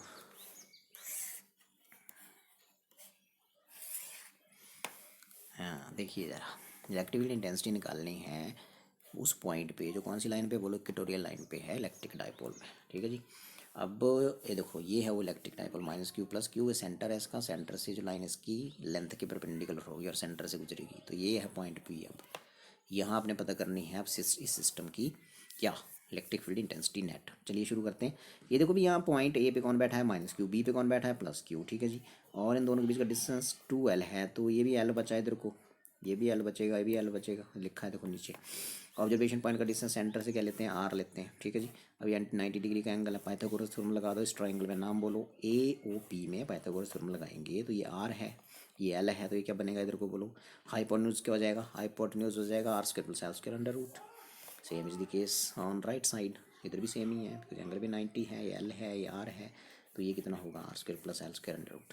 अब देखो इस पॉइंट पी पे यदि मैं यूनिट पॉजिटिव टेस्ट चार्ज रखूँगा, क्यों रखूँगा, ताकि मैं जो चार्जेस बैठे हैं इनकी डायरेक्शन पता कर लूँ इलेक्ट्रिक फील्ड की। ठीक है। पॉजिटिव चार्ज ले लेते हैं पहले। पॉजिटिव चार्ज की इलेक्ट्रिक फील्ड इस पॉइंट पे होगी, डिस्टेंस पता होनी चाहिए मैग्नीट्यूड के लिए। ठीक है। लेकिन डायरेक्शन क्या होगी, रखो यहाँ यूनिट पॉजिटिव टेस्ट चार्ज, देखो इसकी वजह से वो कहाँ जाएगा, इस तरफ जाएगा भाई। तो इलेक्ट्रिक फील्ड इंटेंसिटी इसकी कितनी है यहाँ पे पहले बताया E1 है। ठीक है जी। और उसकी डायरेक्शन ये मार्क हुई जिस तरफ ये मूव करेगा, बिकॉज जो पॉजिटिव है भी पॉजिटिव है, टेस्ट इसको कर रहे हैं तो ये पॉजिटिव कहाँ मूव करेगा, ये यूनिट पॉजिटिव टेस्ट कहाँ मूव करेगा, इसी लाइन के अलॉन्ग जाएगा लेकिन अबे जाएगा बिकॉज ये रिपेल होगा। चलिए अच्छा, अब इस चार्ज को देखो इसकी वजह से क्या होगा यहाँ पे, इसकी due to this negative Q what will be the direction electric field intensity of minus Q at point P. ठीक है। रखो +1 रख दिया, कहाँ जाएगा अभी इसकी वजह से, अरे ये तो नेगेटिव है तो इसकी तरफ अट्रैक्ट होगा। तो ये E2 है और ये क्या है E1। ये एंगल यदि थीटा है तो इसके बिल्कुल पैरेलल एक लाइन यहाँ ज्वाइन करो, एक लाइन यहाँ ड्रॉ करो, तो ये एंगल भी थीटा होगा, ऊपर की तरफ भी थीटा होगा, तो टोटल एंगल कितना हो गया बोलो 2 थीटा। ठीक है जी। अब E1 जो इलेक्ट्रिक फील्ड है वो किसकी है बोलो, कांस्टेंट के E1 इसकी है। हाँ, तो इस पॉइंट पी पे मैग्नीट्यूड लिखाओ के इन क्यू ओवर डिस्टेंस का स्क्वायर, डिस्टेंस कितनी है R square plus L square, और उसका अंडर रूट है, अंडर रूट का स्क्वायर करेंगे तो ये आ जाएगा। ठीक है जी। और डायरेक्शन किस तरफ होगी, बी से पी की तरफ, अलॉन्ग बी पी। ये आ गई इक्वेशन नंबर 1। ठीक है जी। अब आप मेरे को बताओ E2 कितना होगा,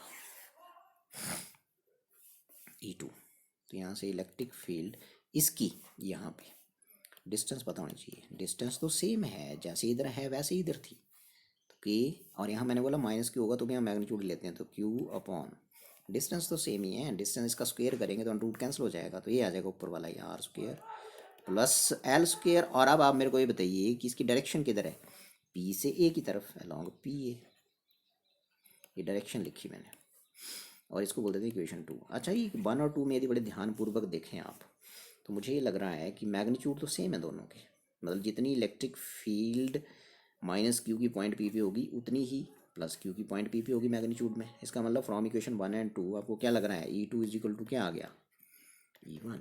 E2 की जगह क्या लिख सकते हैं, E1। क्लियर हुई बात। अब आप देखो नेक्स्ट करते हैं। अब क्वेश्चन ये है कि ठीक है, इलेक्ट्रिक फील्ड इसकी भी है, इसकी भी है, इसकी जो है वो E1 है, इसकी जो है वो E2 है, तो दो वेक्टर एक ही पॉइंट से निकल रहे हैं, ठीक है। तो parallelogram law of vector addition लग जाएगा। दो वेक्टर जब एक ही पॉइंट से निकल रहे हैं तो उनका रिजल्टेंट कहाँ से निकलेगा, उनका रिजल्टेंट डायगोनल होगा पैरेललोग्राम का, और वो भी उसी पॉइंट से ड्रॉ होगा। ये देखो ये बन गया आपका पैरेललोग्राम, ये बना ना पैरेललोग्राम, ये चतुर्भुज बन गया, देखो ये समांतर चतुर्भुज बन गया। तो क्वेश्चन है ये होगा डायगोनल और ये होगा resultant. So resultant electric field को क्या बोल दिया, ई। तो ई क्या होगा बताओ, एक वेक्टर ये है इधर को E1 और इधर को कौन है बोलो E2, हालांकि E1 E2 के बराबर है या E2 E1 के बराबर है, और दोनों में एंगल क्या है बोलो जरा, थीटा ऊपर थीटा, टोटल एंगल बोलो कितना आ गया 2 थीटा। तो रिजल्टेंट इलेक्ट्रिक फील्ड क्या हो जाएगी बताओ, हाँ E1 स्क्वायर प्लस E2 आपने पढ़ा है, R is equal to A square plus B square plus 2ab cos theta square root है ना, तो वो वाला उस तरीके से कर लेते हैं। सो ये होने वाला है। सो ये देखिए भी अब मैं यहाँ लिखने वाला हूँ, ये देखिए अब नेक्स्ट चलते हैं। सो रिजल्टेंट या net electric field intensity, net electric field intensity at point P is, बोलो जी formula, E is equal to under root क्या बताया था मैंने, E1 स्क्वेयर प्लस दूसरी कौन सी है E2 square plus 2E1 E2, और आगे क्या है कॉस ऑफ एंगल 2 थीटा। सो ये आ जाएगा। अब मैंने बताया था because E2 is equal to E1 था, तो E2 की जगह E1 लिख दूंगा, तो बन गया E1 स्क्वेयर, E2 की जगह E1 लिखो E1 स्क्वेयर, तो ये बन गया 2E1, E2 की जगह E1 लिखूंगा तो क्या आ जाएगा E1 cos 2 थीटा, और इसका क्या आ गया यहाँ से। सो E इज इक्वल टू बोलो क्या आने वाला है, E1 स्क्वेयर बन गया 2E1 स्क्वेयर, और ये बन गया 2E1 स्क्वेयर cos 2 थीटा। बोलो भी कॉमन क्या है, देखिए भी कॉमन जो है वो क्या होने वाला है common, E is equal to, हाँ बोलो 2 E1 स्क्वेयर अंडर रूट के साथ कॉमन है तो E1 ही बचेगा। E1 स्क्वेयर यहाँ भी है लेकिन पूरा अंडर रूट भी है तो E1 ही बचेगा, और अंदर क्या बचेगा बोलो, अंदर बचेगा 2 प्लस 2 cos 2 थीटा। अब कॉमन क्या है, अब कॉमन 2 है अंदर, बोलो क्या बचा, 2 कॉमन आ गया, 1 plus cos 2 theta, 1 plus cos 2 theta का फॉर्मूला लगा दो, हाँ वो होता है 1 प्लस cos 2 थीटा ट्रिग्नोमेट्री में 2 cos स्क्वायर थीटा क्या होता है भाई, 2 cos स्क्वायर थीटा। अब 2 2 जब 4 हो गया, 4 का अंडर रूट 2 होता है, तो 2 बार आ गया, लगा ना पता, 2 2 जब 4, 4 का अंडर रूट 2, 2E1, और आगे क्या बचा, यहाँ cos स्क्वायर थीटा से अंडर रूट कैंसिल हो जाएगा स्क्वायर से, तो ये cos थीटा, तो ये आने वाला है। क्लियर हुई बात। तो यदि मैं आगे बढ़ूँ तो मैं बात करता हूँ कि आगे क्या आ रहा है, आगे हमारे पास आ गया E is equal to 2E1 cos theta. अब ये E1 की वैल्यू पुट कर दो, सो ये बन गया 2, E1 की वैल्यू थी K Q upon R square equation 1 से प्लस L स्क्वेयर ये थी, और ये 1 यूज़ करी, और cos थीटा की वैल्यू ऐसे था ना फिगर आपका, ये है ना ऐसे था ना फिगर, ये एंगल थीटा था, ये L था, ये R था, ठीक है, और ये क्या था इधर को R square plus L square का अंडर रूट, ये O था, सॉरी A था, P था, ये O था। तो ट्राइंगल APO में cos थीटा बताओ, cos थीटा हो जाएगा बेस बटे hypotenuse L upon R square plus L square का अंडर रूट, लिख दो L अपॉन क्या बताया R square plus L square, under root का मतलब होता है पावर हाफ, तो यहाँ पावर लिख दो हाफ। तो कुछ नहीं किया मैंने, cos थीटा की वैल्यू कौन से ट्रायंगल से निकाली, APO से। क्लियर हुई बात। सो ये cos थीटा की वैल्यू पुट कर दी, और जैसे वैल्यू पुट कर दी E1 की वैल्यू और cos थीटा की वैल्यूज हमने पुट कर दी हैं, तो आपके पास आंसर आ चुका है अभी। तो ये आंसर देखिए।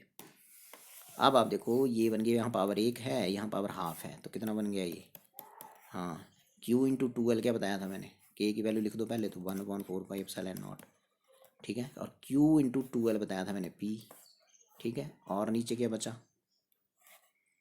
R² प्लस L², हाँ, और यहाँ पावर 1 है और यहाँ हाफ है, तो 1 प्लस हाफ यदि पावर करेंगे तो क्या बचेगा 3/2। और डायग्राम यदि हम ऐसे बना रहे थे, यहाँ -Q था, यहाँ +Q था, यहाँ पॉइंट P था, ये सेंटर से कितनी डिस्टेंस पे था R पे, इसकी इलेक्ट्रिक फील्ड ऐसे आई थी इसकी, और नेगेटिव क्योंकि उसकी तरफ ही थी, तो रिजल्टेंट फील्ड इधर को आई थी, मैंने बताया था पैरेललोग्राम लॉ। तो रिजल्टेंट फील्ड की डायरेक्शन P से R की तरफ है, P से R की तरफ है, और -Q से +Q की तरफ किसकी होती है, डायपोल मोमेंट की, और नेट इलेक्ट्रिक फील्ड की डायरेक्शन P से R की तरफ, और इसकी -Q से +Q की तरफ, तो अपोजिट हो गई ना। सो डायरेक्शन यदि बोलना है आपने, सो डायरेक्शन जो होगी इस E की वो अपोजिट टू P होगी, लगा पता।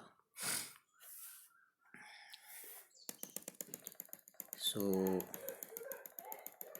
ये आ गया।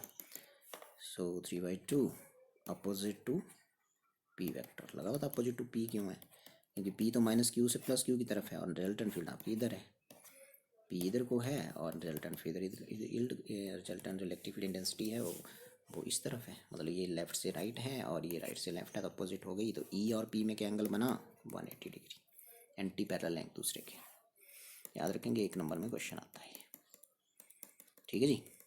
तो आगे बढ़ते हैं और इसमें स्पेशल केस लेते हैं। स्पेशल केस इसी पे लग जाएगा, याद रखें जो फॉर्मूला लिखा गया आपके सामने। ये स्पेशल केस में मैंने बताया था फॉर शॉर्ट डाइपोल, तो शॉर्ट डाइपोल के लिए मैंने बताया था कि जो लेंथ होगी वो very very less than R हो जाएगी, तो L² जो है वो R² के कंपेरेटिवली क्या लिखेंगे 0, ठीक है जी।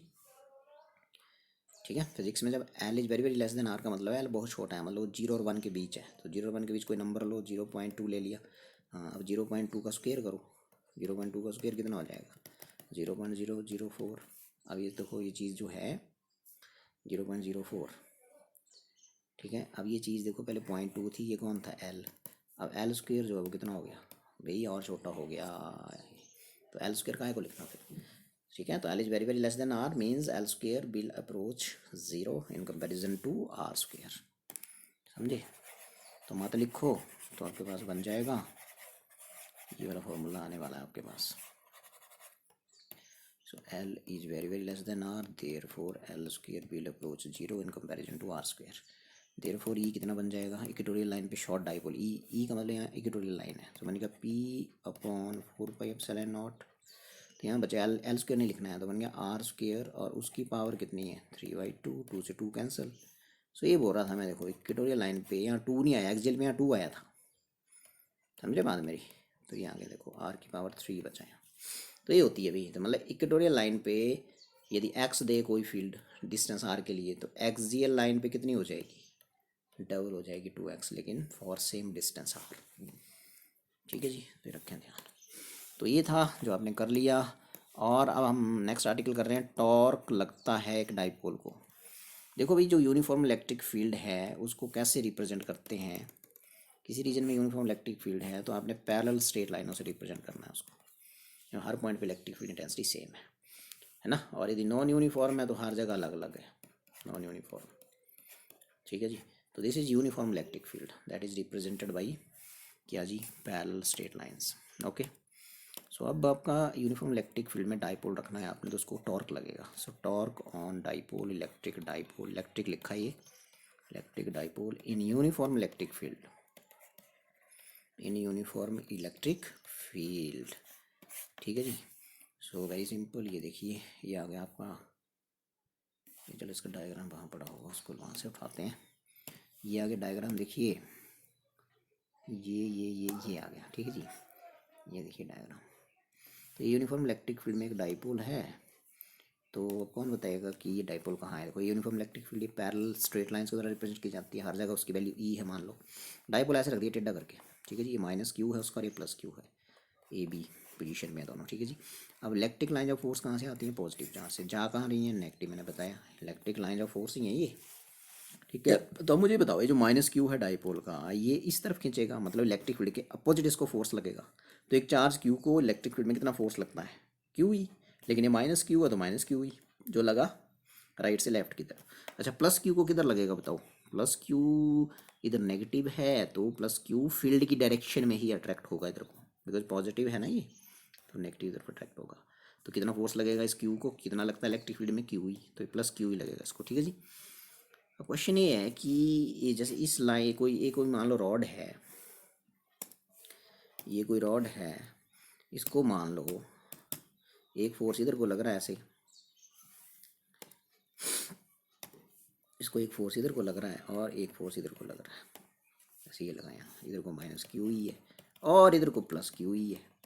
तो मुझे बताओ ये रॉड क्या होगी, ये भी रोटेट हो जाएगी इधर को, it will rotate in clockwise direction, clockwise direction में घूम जाएगी ये, मतलब एक कपल बन जाएगा, कपल, कपल आपको पता ही है, प्लस वन में पढ़ा है आपने, है ना। So this system will constitute a couple and due to that couple this dipole will rotate in clockwise direction. You can say torque will act on the dipole. Clear हुई बात। सो बोलने का मतलब ये फोर्सेज ऐसे लगे कि जो डाइपोल है, ये जो फोर्सेज लगे minus Q E plus Q E, ये ऐसे लगे इस पे कि डाइपोल इधर को रोटेट हो गया, and that will give rise to torque. और नेट फोर्स पूछ ले कोई डाइपोल पे यूनिफॉर्म इलेक्ट्रिक फील्ड में, तो नेट फोर्स तो ये देखो, ये इधर माइनस क्यू ई लगा और उधर कितना लगा है प्लस क्यू ई, तो नेट फोर्स क्या हो जाएगा बोलो, zero. So net force on electric dipole when it is placed in uniform electric field is zero. बिल्कुल याद रखेंगे, एक 1 मार्क क्वेश्चन आता है।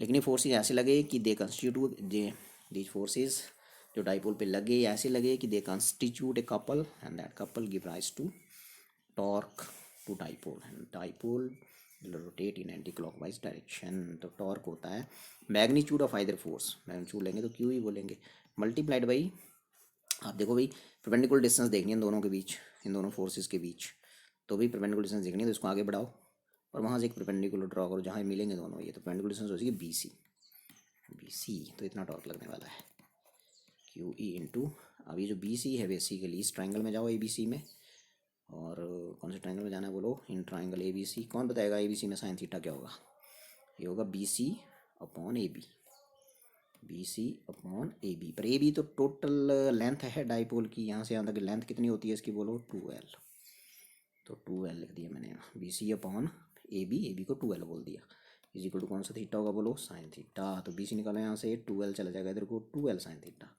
तो जहाँ आपको बी सी दिख रहा है वहाँ क्या लिख दो, 2L साइन थीटा लिखो यहाँ, 2L sine theta. So torque आ जाएगा क्यू इंटू 2L को इकट्ठा लिख दो और ई साइन थीटा को अलग से लिख दो, क्यू इंटू 2L, तो डाइपोल मोमेंट होता है, सो बन गया पी ई साइन थीटा। तो ये फॉर्मूला नहीं भूलेंगे, इतना टॉर्क लगता है, बिल्कुल याद रखेंगे। ठीक है, सो वेक्टर फॉर्म में sine theta means cross product of these two, है ना, और टॉ की जो डायरेक्शन होगी वो इन दोनों के प्लेन के क्या होगी, परपेंडिकुलर। ठीक है, और पी की डायरेक्शन ऐसे ऐसे माइनस क्यू से प्लस क्यू की तरफ, ये तो बेसिकली जो एंगल थीटा है वो पी और ई में है, इधर को ई है, इधर को ई है भैया। So what is theta, theta is the angle between P vector and E vector, and what is P vector, इस इलेक्ट्रिक डाइपोल का इलेक्ट्रिक डाइपोल मोमेंट, और उसकी डायरेक्शन क्या होती है माइनस क्यू से, ये माइनस क्यू है ना, और ये कौन है इधर, ये प्लस क्यू है, माइनस क्यू से प्लस क्यू की तरफ होता है पी, और ई ये है, ई तो वो ये जा रहा है यूनिफॉर्म इलेक्ट्रिक फील्ड है, तो ई और पी में एंगल है, मतलब पी और ई में एंगल है थीटा। ठीक है, सो भी ये होने वाला है टॉर्क लगने वाला है डाइपोल को। सो टॉर्क लगा पी ई साइन थीटा। सो कौन बताने जा रहा है कि इसके स्पेशल केस करेंगे तो कितना होने वाला है, स्पेशल केसेस में पहला केस आ जाएगा, थीटा जब 90 है, मतलब डाइपोल फील्ड के परपेंडिकुलर पड़ा है, तो मैक्सिमम टॉर्क लगेगा, बिकॉज साइन 90 डिग्री पे 1 हो जाता है और वो उसकी मैक्सिमम वैल्यू होती है। So maximum torque will act on dipole when it is placed perpendicular to electric field. दूसरा केस में हो सकता है थीटा 0 है, मतलब फील्ड की डायरेक्शन के अलॉन्ग है या फील्ड की डायरेक्शन के अपोजिट है, तो फिर टॉर्क कितना हो जाएगा, पी ई साइन 0 डिग्री हो या कितना हो 180 डिग्री, साइन 0 भी आपका 0 होता है, 180 भी 0 होता है, no torque will act on the dipole. Last article, potential energy कितनी स्टोर करेगा भाई, इसी सिस्टम को आगे बढ़ाएंगे। Potential energy stored in electric dipole when it is placed in uniform electric field. तो ये भी 3 नंबर का क्वेश्चन है, टॉर्क वाला भी 3 नंबर का था।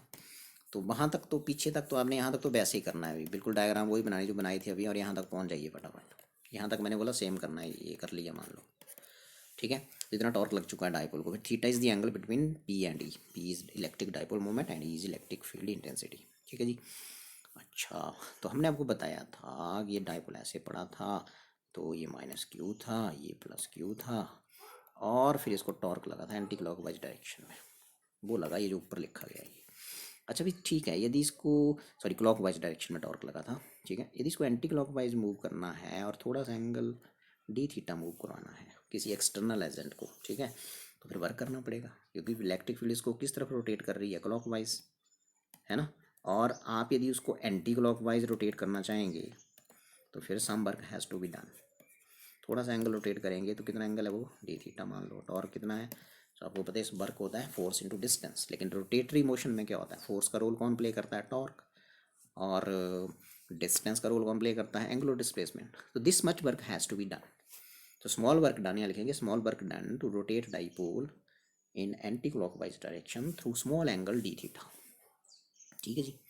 अच्छा, आप मेरे को बताओ कि टोटल वर्क डन कितना होगा, इसको थीटा 1 ओरिएंटेशन से थीटा 2 ओरिएंटेशन पे मूव करना है। सो टोटल वर्क डन के लिए इंटीग्रेट कर देंगे, integrate it tau d theta, और थीटा 1 शुरू वाली ओरिएंटेशन है, मतलब शुरू में इलेक्ट्रिक फील्ड में पड़ा है, तो एंगल कितना बना रहा है उसके साथ थीटा 1, और आपने किसी नए एंगल पर रोटेट करना है थीटा 2 पे। सो ये डब्ल्यू आ जाएगा, और टॉ की वैल्यू पुट कर देंगे पी ई, इक्वेशन 1 से इसको 1 बोल दो, पी ई साइन थीटा, और आगे क्या है बोलो, डी थीटा, ठीक है जी। अब पी ई कॉन्स्टेंट है, बाहर आ जाएंगे थीटा 1 टू थीटा 2, ठीक है जी। तो W is equal to sine की इंटीग्रेशन होती है माइनस कॉस, माइनस मैंने बाहर लिख दिया, माइनस पी ई, और साइन का इंटीग्रेशन हो गया कॉस थीटा, और लिमिट चले गए लास्ट में थीटा 1 टू थीटा 2, ठीक है जी।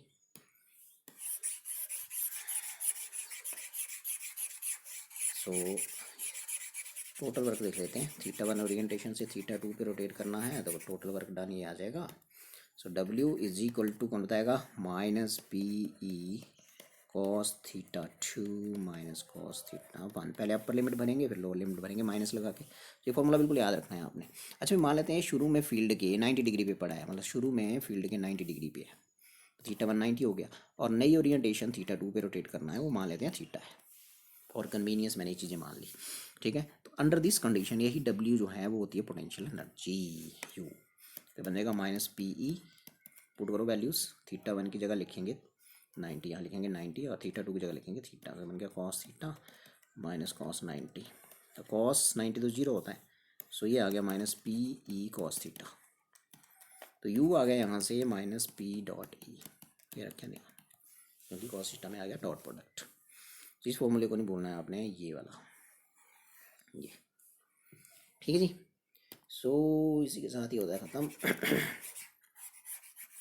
सो इसके बाद यदि इसके ऊपर स्पेशल केस पूछ ले कोई, तो आप ऐसे कर सकते हो, देखो इसको नंबर कोई भी जाएगा 2 दे दिया, स्पेशल केस में हो सकता है कि मान लेते हैं थीटा 0 है, तो कौन बताएगा थीटा 0 है, तो फिर पढ़ो यहाँ, सो यू हो गया माइनस पी कॉस 0, कॉस 0 क्या होता है 1, तो यू कितना हो गया माइनस पी ई, तो मिनिमम पोटेंशियल एनर्जी आएगी माइनस पी। जब सिस्टम की पोटेंशियल एनर्जी मिनिमम होती है तो स्टेबल इक्विलिब्रियम में होगा यहाँ डायपोल। स्टेबल इक्विलिब्रियम का मतलब होता है कि पोटेंशियल एनर्जी मिनिमम, तो मिनिमम पोटेंशियल एनर्जी कब आएगी, जब थीटा कितना आएगा 0 डिग्री, तो 0 डिग्री पे ये स्टेबल इक्विलिब्रियम में होगा, ये रखेंगे याद, लेकिन पूछ लेते हैं कभी कभी। दूसरा केस क्या हो सकता है, थीटा यदि 90 डिग्री है, 90 भरेंगे और 90 0 होता है, तो पोटेंशियल एनर्जी इसकी 0 आ जाएगी, ठीक है। तो ये आ जाएगा 90, कॉस 90 0 हो गया, तो पोटेंशियल एनर्जी, कोई पोटेंशियल एनर्जी इसमें स्टोर नहीं होगी। और थर्ड केस जो होगा वो होगा यदि 180 भरेंगे, इफ थीटा इज़ 180, तो 180 भरने के बाद यहाँ 180 को पुट करिए, तो यू आ जाएगा आपका minus P E cos 180, cos 180 तो भाई -1 होता है, तो माइनस इंटू माइनस क्या हो गया प्लस हो गया, तो मैक्सिमम पोटेंशियल एनर्जी आएगी, और वो आएगी पॉजिटिव पी, क्योंकि कॉस 180 -1 होता है, minus into minus plus P. So dipole will be in unstable equilibrium, maximum potential energy होने का मतलब है अनस्टेबल इक्विलिब्रियम, समझे, तो ये होने का मतलब, ठीक है। एक थोड़ा सा न्यूमेरिकल करेंगे कि ये मान लो +4 Q चार्ज है और ये आपका +Q चार्ज है। सो इन एक आपको पता है ये दोनों चार्जेस कैसे हैं, लाइक चार्जेस हैं, मतलब दोनों पॉजिटिव पॉजिटिव हैं, हालांकि इसका मैग्नीट्यूड 4 टाइम्स है इसका। तो ऐसे सिस्टम में यदि आपको कोई क्वेश्चन पूछा जाए कि ये ऐसा पॉइंट निकालो जहाँ रिजल्टेंट इलेक्ट्रिक फील्ड इंटेंसिटी 0 होगी, तो मान लो यहाँ होगी 0, सपोज कर लेते हैं, इनके बीच का डिस्टेंस ले लेते हैं R। ऐसा क्वेश्चन कोई पूछ ले कि find a point where resultant electric field intensity 0, मतलब न्यूट्रल पॉइंट निकालना है। न्यूट्रल पॉइंट पे नेट इलेक्ट्रिक फील्ड क्या होती है, 0 होती है। मान लेते हैं पॉइंट पी पे है, तो पॉइंट पी पे मैंने बोला कि जब जब इलेक्ट्रिक फील्ड इंटेंसिटी पता करनी तो वहाँ इमेजिन करेंगे कि यहाँ यूनिट पॉजिटिव टेस्ट चार्ज रख दिया, +1 रख दिया, तो बताओ इसकी वजह से कहाँ जाएगा, इधर को जाएगा। कितने फोर्स से किया, मान लेते हैं F1। अच्छा, इसकी वजह से कहाँ जाएगा, क्योंकि ये पॉजिटिव है। देखो इसको टेस्ट करना पहले, इसकी वजह से, इसकी वजह से इधर जाएगा। अब इसको टेस्ट करो इसकी वजह से, तो भी पॉजिटिव ही है, तो इसकी वजह से भी इधर जाएगा। कितने फोर्स से किया, F2 से मान लो। तो F1 क्या है बोलो, फोर्स, और सॉरी इलेक्ट्रिक फील्ड बोलेंगे यहाँ। हाँ, तो यहाँ पे बोलेंगे मतलब ये हो गया कि E1 है electric field intensity of +4Q की वजह से इधर गया है, और E2 है electric field intensity of +Q। So at point P resultant electric field is 0, resultant electric field intensity is equal to 0 if इन दोनों का मैग्नीट्यूड बराबर होगा। यदि ये 5 है तो भी 5 होगा, तो E1 इज इक्वल टू क्या होना पड़ेगा, E2। अब E1 की वैल्यू पुट करो। E1 किसकी फील्ड है, +4Q की, तो बोलो फॉर्मूला K, हाँ K mean 1/4 charge upon distance. अब यहाँ से यहाँ तक, यहाँ से यहाँ तक का डिस्टेंस ले लो x डिस्टेंस वही मान लो, तो पर को कितना बचा, R - x। ठीक है, सो यहाँ लिखेंगे x² is equal to E2 जो है वो इसकी इलेक्ट्रिक फील्ड है, तो इसका मतलब K इंटू जिसकी फील्ड है Q की है, तो यहाँ Q लिखेंगे, यहाँ 4Q था, अपॉन डिस्टेंस R - x का होल स्क्वायर। K से K कैंसिल, Q से Q कैंसिल, तो इसको लिख सकते हैं 2/x का होल स्क्वायर 1/R - x का होल स्क्वायर। तो ये बन जाएगा देखो, x is equal to 2R - 2x, तो 2x को इधर लाइए, तो बनेगा 3x is equal to 2R, तो x is equal to 2/3R, ये आने वाला आंसर। तो कितनी दूर रखें, 2/3R, मतलब यहाँ जैसे रखेंगे, यहाँ जैसे, तो इधर को बचेगा R/3, इधर को 2R/3। तो इस पॉइंट पे जाके इस सिस्टम की नेट इलेक्ट्रिक फील्ड इंटेंसिटी क्या हो जाएगी, 0 हो जाएगी, याद रखेंगे। मतलब आपने सीखा यहाँ से कि सिमिलर चार्जेज हों तो न्यूट्रल जो पॉइंट होता है, न्यूट्रल पॉइंट का मतलब होता है जहाँ रिजल्टेंट इलेक्ट्रिक फील्ड इंटेंसिटी 0 है, वो अंदर होता है। अंदर का मतलब जो लाइन उन चार्जेस को ज्वाइन कर रही है, उनके सेंटर्स को ज्वाइन कर रही है, उसी लाइन में होगा कहीं अंदर। ठीक है जी। अच्छा, यदि डिसिमिलर हैं तो मान लेते हैं प्लस, जैसे मान लेते हैं ऐसे समझने के लिए +16 कूलम है, और मान लो आपका दूसरा है +16 कूलम है यहाँ पे, और यहाँ पे मान लेते हैं -9 कूलम है, इनके बीच का डिस्टेंस मान लेते हैं 8 मीटर है। तो बताओ इसमें कहाँ वो पॉइंट कितने दूर होगा इन दोनों से, जहाँ रिजल्टेंट इलेक्ट्रिक फील्ड सिस्टम की 0 होगी। तो भी अंदर तो हो नहीं सकता, देखो यहाँ अंदर मैं कहीं रखूँगा ना, मान लो ये पॉइंट अंदर ले लिया मैंने, तो +1 इसकी वजह से कहाँ जाएगा, इधर जाएगा, है ना, और इसकी वजह से कहाँ जाएगा, बिकॉज अट्रैक्शन होगी तो भी इधर जाएगा, तो दोनों एक ही डायरेक्शन में चले जाएंगे, तो कभी भी 0 नहीं हो सकती। इसकी इलेक्ट्रिक फील्ड की डायरेक्शन E1 होगी राइट साइड को, और इसकी इलेक्ट्रिक फील्ड की डायरेक्शन भी राइट साइड को ही होगी E2। तो यहाँ 0 हो ही नहीं सकता, बिकॉज ये दोनों वेक्टर एक ही डायरेक्शन में हो गए, तो नेट इलेक्ट्रिक फील्ड इंटेंसिटी होगी यहाँ, तो मतलब 0 होने की संभावना ही नहीं है। अगला क्वेश्चन आता है, तो कहाँ है संभावना फिर, तो अगले जो संभावना है वो होगी जिसका मैग्नीट्यूड कम है। अब 16 और 9 कम है, तो उसकी तरफ होगी बाहर, उसी लाइन को आगे बढ़ाओ, पॉइंट P आ गया। ठीक है, ये आ गया पॉइंट P। हाँ, यहाँ +1 रखो, अब देखो ज़रा +1, हाँ इसकी इलेक्ट्रिक फील्ड क्या होगी, +1 इधर जाएगा, इसकी वजह से E2 या E1 बोल दो। हाँ, अब इसकी इलेक्ट्रिक फील्ड क्या होगी इस पॉइंट P पे, +1 कहाँ जाएगा, इसकी तरफ जाएगा, अट्रैक्शन हो गया, देखो आ गया ना एक दूसरे के अपोजिट। तब नेट फील्ड यहाँ क्या हो जाएगी 0। ये 5 है, अभी 5 है तो नेट यहाँ 0 होगी। तो न्यूट्रल पॉइंट डिसिमिलर चार्जेज हैं, एक जैसे नहीं, एक पॉजिटिव है एक नेगेटिव है। ये +16 कूलम है -9 कूलम है, तो डिसिमिलर चार्जेज में न्यूट्रल पॉइंट कहाँ होता है, बाहर होता है। उसी लाइन को आगे बढ़ाएं, उस तरफ हो, इस तरफ नहीं होगा, उस तरफ होगा जिसमें इन दोनों का मैग्नीट्यूड कम है। 16 और 9 में कम कौन है, 9 है, तो 9 की तरफ होगा इधर। तो मान लेते हैं यहाँ से लेके यहाँ तक जो उसकी डिस्टेंस है वो ले लेते हैं x। ये इस चार्ज से इस पॉइंट का डिस्टेंस x, तो यहाँ से कितना बचा ये बोलो, ये बचा x+8। ठीक है। सो E1 जो है वो है electric field intensity of +16 coulomb, ठीक है, एट p पर। एंड E2 है, हाँ A2 है, E1 इधर को, E2 लेफ्ट साइड को, electric field intensity of -9 coulomb. कौन से पॉइंट पे बोलो, एट P से। सो एट पॉइंट P, हाँ, net electric field intensity is equal to 0 if E1 is equal to E2।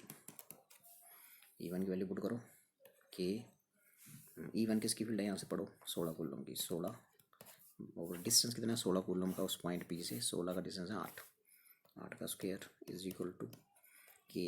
E2 किसकी फील्ड है बोलो, 9 की। मैग्नीट्यूड लेते हैं 9, -9 है लेकिन 9 ही लेना है, ठीक है। अपॉन डिस्टेंस कितना है भी इसका, x है, P से x²। ठीक है, एक बार फिर 16 का डिस्टेंस कितना है P से, x+8 है, ये x+8 है यहाँ,